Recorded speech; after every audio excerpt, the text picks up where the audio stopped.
Welcome to DECODE. Last Saturday, across the United States, millions of people took to the streets under one simple banner: No Kings. Thousands of rallies from coast to coast, from major cities to small towns, all with a shared message. In the US, there is no king, no crown, no throne, no singular person above the will of the people. But why now? Why this slogan? And importantly, what does it say about the state of American democracy? About one man's ambitions that many believe edge too close to a monarchy? Before we begin, let me say something very clearly. Some of you listening to this podcast of DECODE may have voted for Donald Trump. This video is not against Trump, nor is it against you. This is not against any voter because, of course, every voter has the freedom to choose their own candidate the way they see fit. Here at DECODE, we respect everyone. What we're talking about here is not so much about parties, it's about principles, the core foundations that make America, America. So today we're going to trace three threads. First, how and why the US rejected monarchy in its founding by the founding fathers. Second, why those old fears matter again now in 2025. And third, how the No Kings protests reflect both the rage and the guardrails of a society debating whether power is still accountable under the Trump administration. Let's begin. To understand what No Kings really means, we need to step back in time. Why does the United States of America have no king? Because actually, for pretty much a little bit of its early history, it very nearly did, or feared it might. Under the British Crown, the 13 colonies that started the US were subject to a monarch, King George III. The Declaration of Independence listed amongst its grievances that the king imposed taxes without consent, dissolved legislatures, kept standing armies in peacetime, and refused to allow regular elections. So when the colonies broke from Britain, they broke not simply for economic reasons, but also from a political principle. Rule by a king meant rule from above, a different logic from rule by the people, which is the core tenet of the US Constitution. The same US Constitution that guarantees, among other things, that no title of nobility shall be granted by the United States. It built a system of separation of powers, elected leadership, limited tenure as the leader of the country. The word king does not appear in the Constitution precisely because the founders didn't want it. In short, America was founded as a republic to avoid the dangers that monarchy symbolized: unchecked power, inherited privilege, ruled by decree rather than ruled by law. And so when people today say no kings, they're invoking not only a protest slogan, but a deep historical tradition that in the US, authority should trace to the people, never to a throne. If the US was never meant to have a king, why are we seeing mentions of kingdom today? Well, enter Donald Trump. Over recent years, commentators have warned that Trump is testing the boundaries of executive power. The phrase imperial presidency has been used before to describe any US president who governs more like a monarch than a public servant, which is what he's supposed to be. In Trump's case, his repeated reference to staying in power, to ignoring norms, have rattled those traditions again and again.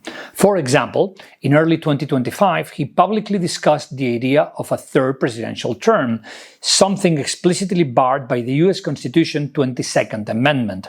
The 22nd Amendment of the US Constitution actually limits the number of times that a person can be president of the United States, and of course Trump cannot run for a third term according to the US Constitution. But by saying the idea exists, and by saying people are saying it would be a good idea, or saying there are methods, actually Trump is opening a conversation about what happens when norms are ignored. And here's where context really does matter. Republican presidents like Reagan, Bush Sr., Bush Jr., of course, all of them also held enormous power. Among other things, the US is the biggest military superpower in the world with nuclear weapons, etc. But they never dared to flirt with the idea of staying beyond their term. That's kind of like a sacred rule in the US Constitution. They understood that the peaceful transfer of power is what actually makes America strong.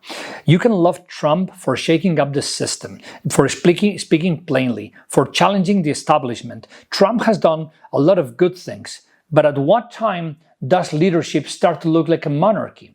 The king metaphor is evocative because it signals what many protesters fear, which is continuity of power, which is lack of exit, which is lack of accountability.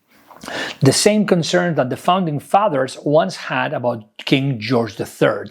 Once someone is a king, they rule because they are king, not because the people authorize them again.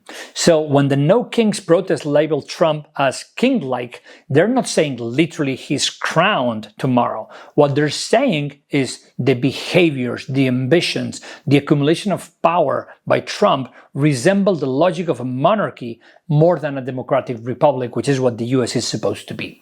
And so that sets the stage for the final piece, the movement, the protest that is saying very loudly, enough. In this section, I'm going to focus on why now and why label it No Kings. In October 2025, the movement organized thousands of rallies across all 50 US states. Organizers reported more than 7 million participants in over 2,700 events across the nation. The protest slogan? No thrones, no crowns, no kings. It literally invokes the imagery of a monarchy. The movement website states, America has no kings and the power belongs to the people. What are the grievances? What are these people complaining of? Well, organizers cite what they see as an authoritarian drift. Deployment of federal agents to US cities, immigration crackdown without due process, presidential rhetoric that places the leader above the rule of law. In many cities, the protest blended seriousness with symbolism. People wearing yellow, the movement chosen color, banners that read No King Trump, costumes, the theater of dissent. The vibe in many places floated between civic outrage and street party energy. At the core, a wide cross-section of Americans, veterans, students, families, showing up not just to protest policy, but to protest power, the structure of it, the abuse of it, and the future. The slogan means we are not subjects, we are citizens. And that's a key distinction between the US and Great Britain back in the day or even today. And with the midterm elections actually moving closer, the movement timing is crucial. With talk of a third term, with increasing executive action, the people are saying the guardrails are worth defending. What happens next? The movement intends to keep pressure up, to insist on democratic norms, on term limits, on accountability. The message? If the ruler acts like a king, the citizens must act like a check. What's at stake here? On one level, it's about one person's ambition. On a deeper level, it's about the system. A republic built so that no rule lasts too long, so that leaders are accountable, so that power flows from the people in 4-year terms. If a president ignores term limits, or avoids resignation, or acts as if above the law, the logic of the republic is threatened at the core. The analogy of kingship works because it points to historical warnings. Rule without checks, with Trump electing judges who actually are from his same train of thought. An infallible leader projected with all the media appearances of Donald Trump. Inherited status, which we are seeing with the next generation of Trumps actually being there as if they are the future presidents of America. That's a monarchy, and that's what people are concerned about. And though the US does not have a monarchy per se, the people fear that the behaviors of a king might emerge around Trump. For citizens, there's a question. When institutions weaken, when norms erode, resistance becomes part of the story. The No Kings protests are thus a symptom and a signal that we will not stand silently while power shifts unilaterally. To return to the original question, is the US a monarchy? Of course no, not yet. But the fight is not over to protect the republic. If history tells us anything, it's that republics need to be renewed by citizens, otherwise they drift into authoritarian regimes. That perhaps is the real lesson of the No Kings movement. So, as you leave today's episode, ask this: what does it mean when a leader talks about staying in power? When the protester says no king, what kind of society are they fighting for? And what kind might we become if we don't ask that question? American story began with their rejection of a throne, a crown, and a king. And today, that same story is being put to the test. The question is not so much about one man, it's about who holds the levers of power, for how long, under which rules. Here at DECODE, I believe disagreement is the core of democracy. We don't need to think alike. Many of you may say, I disagree with this video, but we need to defend with our blood the system that allows us to think freely and differently, each one of us. So how do you feel about this controversy? Are you from the US? Did you take part on the No Kings protest? Do you think they're wrong? Are you on the other side and do you think they're exaggerating?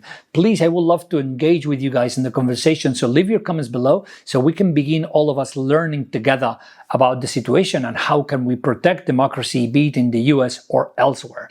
Thank you for listening. This is DECODE, my podcast. It's slowly growing. We're already 1,700 people. That's amazing in about 1 month. So thanks so much for those of you who have chosen to press like and to subscribe to the channel. I ask you to do that once again if you enjoyed this video.